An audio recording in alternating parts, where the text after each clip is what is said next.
Regardons ici les questions. En anglais, il existe deux types de questions. Les yes-no questions, ou questions fermées, qui ne comportent pas de mots interrogatifs. Ici, on cherche une réponse en oui ou en non. Ou les questions WH, où on cherche une information qui commence, eux, par un mot interrogatif. Donc, les deux types de questions ont la structure suivante. Pour les premiers, c'est auxiliaire, sujet, verbe et la suite. Et pour les questions WH, donc il ne faut pas oublier le mot en WH, suivi par l'auxiliaire, le sujet, verbe et la suite. Donc c'est pas la même structure qu'en français, donc il faut l'apprendre par cœur. Alors l'exception, c'est quand on cherche un sujet. Dans ce cas, la structure devient le mot interrogatif suivi du groupe verbal. Par exemple, something happened. Et les questions, what happened? On veut savoir ce qui s'est passé. Donc, on va tout de suite mettre le mot interrogatif suivi du groupe verbal. Les différents mots interrogatifs. Par exemple, on utilise what pour demander un nom. What's your name? Qu'est-ce que c'est? What is it? Qu'est-ce qui va pas? What's wrong?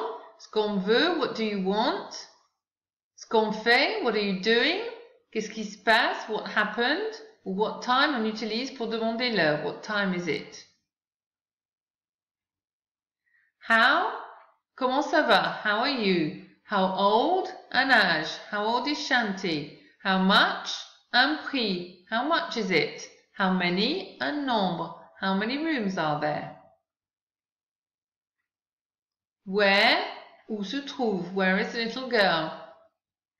Où quelqu'un va? Where is he going? Where from? D'où on est? Where are you from? Who? Qui est quelqu'un? Who is this man? Qui a fait ceci ou cela? Who went to Chicago? When?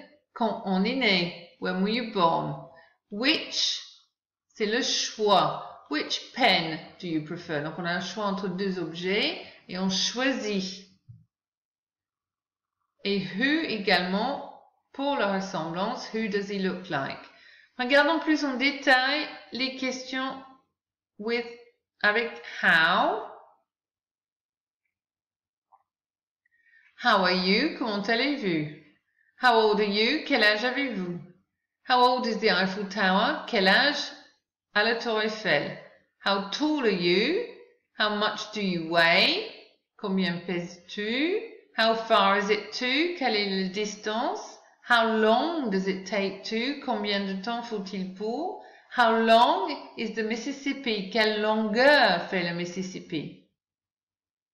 How large is your car?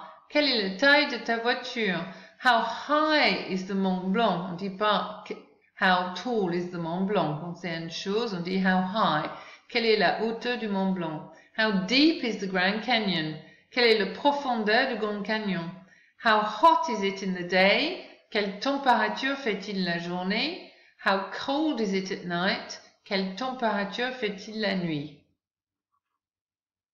How much is that ticket? Combien coûte ce billet?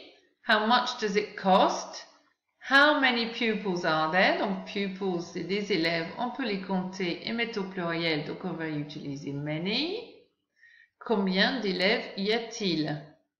Alors, quelles expressions utilise-t-on pour obtenir ces renseignements? Number of, how much ou how many? Temperature in January. En janvier, normalement, il fait froid, donc c'est how cold is it in January? Temperature in July, il fait chaud en juillet habituellement, donc how hot is it in July? Age, how old? Height, how tall, ou quand c'est un objet, c'est how high. Weight, c'est how much do you weigh? Length, c'est how long. Distance, c'est how far. Time to get to, how long does it take? Price, how much is or how much does it cost?